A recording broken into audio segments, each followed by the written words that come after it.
Selamat pagi. Assalamualaikum warahmatullahi wabarakatuh. Berjumpa kembali dengan Budi Raharjo di Padepokan Budi Raharjo. Kita mulai dengan ngopi dulu.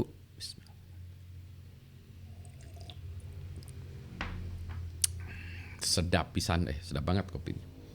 Kopinya kebetulan dari Ulung We, Yellow Catura. Yellow Catura atau Yellow Catura bacanya nih ya. Mana nih? Gini ya. Nah ya, sip. Terima kasih Ibu Maria atas kopinya. Enak, segar, najong. Kita bahas soal malicious software, ransomware, virus, dan sistem operasi. Ini lagi rame-rame orang membahas masalah ransomware gitu ya. Pertanyaannya, apakah ada hubungan antara ransomware dengan OS, pilihan OS? Apakah ada OS yang kuat atau tahan bantingan terhadap ransomware? In general jawabannya ya dan tidak ya. Jadi biasanya ini tergantung pada keahlian atau kepiawaian dari adminnya. Nanti kita bahas satu-satu. Yang pertama kita bahas dulu soal ransomware-nya atau malware-nya. Malware, malicious software yang jahat di dalamnya termasuk ransomware, virus, Trojan horse, backdoor, dan seterusnya gitu. Pokoknya software yang jahat yang digunakan oleh cracker untuk masuk ke sistem kita, merusak dan seterusnya. Karena dia namanya software, maka dia harus berjalan di atas komputer. Nah, di atas komputer tentu saja ada hardware-nya, terus di atasnya itu ada sistem operasi atau operating system atau OS. OS tuh contohnya ada Windows ya, Microsoft Windows. OS tuh contohnya Android. OS itu contohnya iOS. OS itu contohnya Linux, FreeBSD, apalagi ya? Sun OS, Solaris, HPUX, AIX dan seterusnya. Sistem operasi ada banyak sekali gitu ya. Nah, biasanya software itu dia berjalan di atas sistem operasi tertentu. Jadi misalnya saya punya software Microsoft Office for Windows gitu ya, maka dia hanya jalan di sistem operasi Windows. Si Microsoft Office ini nggak bisa kita jalankan di handphone kita karena handphone Android.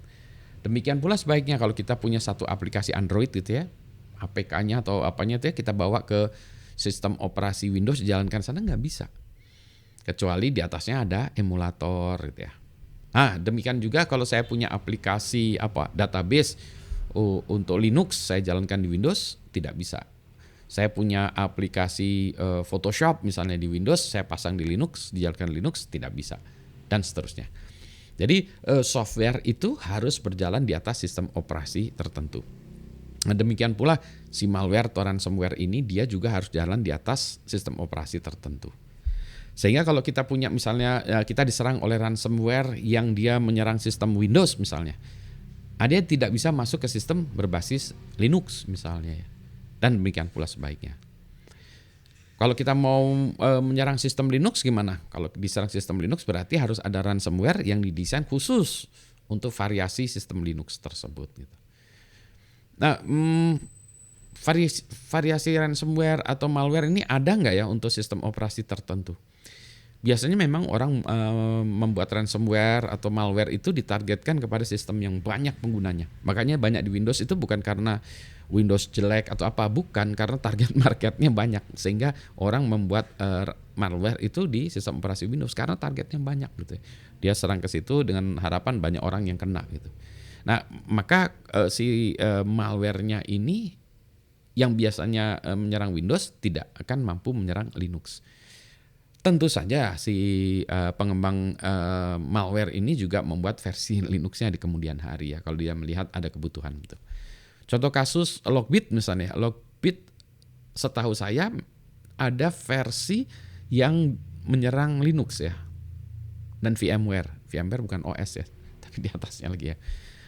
Jadi memang ada untuk versi yang itu, tetapi attackernya atau penyerangnya harus menggunakan versi yang itu untuk menyerang infrastruktur Anda yang berbasis Linux gitu ya. Jadi demikianlah ya. Jadi kita memang mempunyai sistem itu sebaiknya memang tidak satu ya. Kata orang-orang, do not put everything in one basket. Do not put all your eggs in one basket.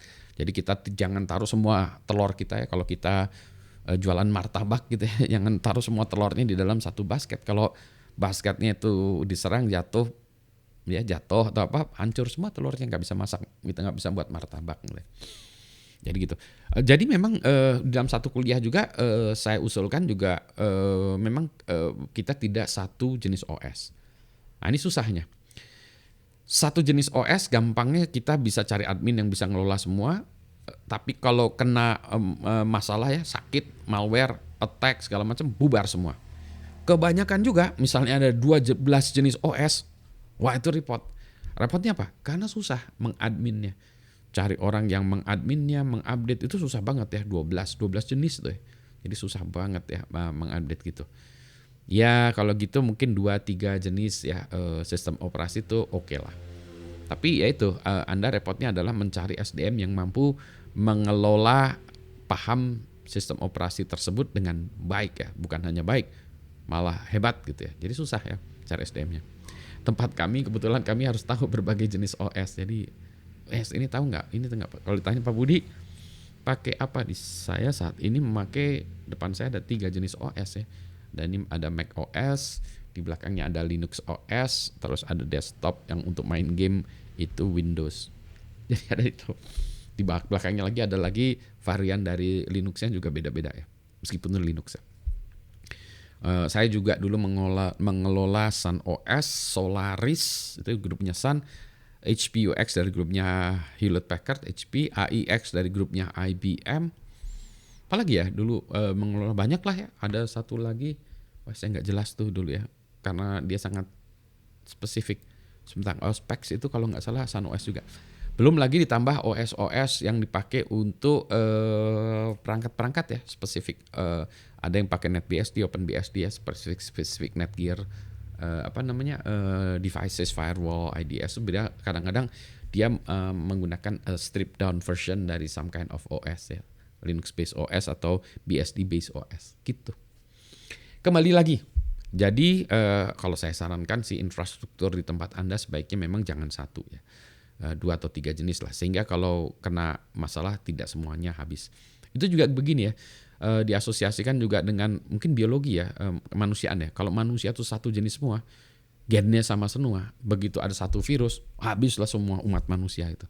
Makanya umat manusia itu berbeda-beda. Kalaupun fatalnya satu jenis gen kena wabah, habis satu jenis itu ya, satu umat manusia yang gennya seperti itu, tapi masih ada mungkin 71 lagi ya yang berbeda gitu ya. Oh gitu ya. Nah balik lagi, tentu saja tadi berbeda-beda juga tergantung dari kepiawaian dari adminnya. Kalau Anda punya OS-nya 3 terus nggak pernah di-upgrade, cuma satu jenis yang di-upgrade, yang 2 lagi enggak, ya sami mawon ya. Karena nanti yang menjadi salah satu kunci utama dari pengelolaan sistem adalah upgrade secara berkala, update ya, harus up to date. Kita ada 0 day attack, kita harus lihat apakah itu mengenai atau sistem kita rentan terhadap serangan yang sama, maka kita harus upgrade dengan segera. Tidak mudah memang, tapi ya memang harus dilakukan, gimana lagi ya. Begitu bahasan antara malware dan sistem operasi. Selamat pagi, assalamualaikum warahmatullahi wabarakatuh. Ini mau menghabiskan kopi dulu. Sehat semua ya.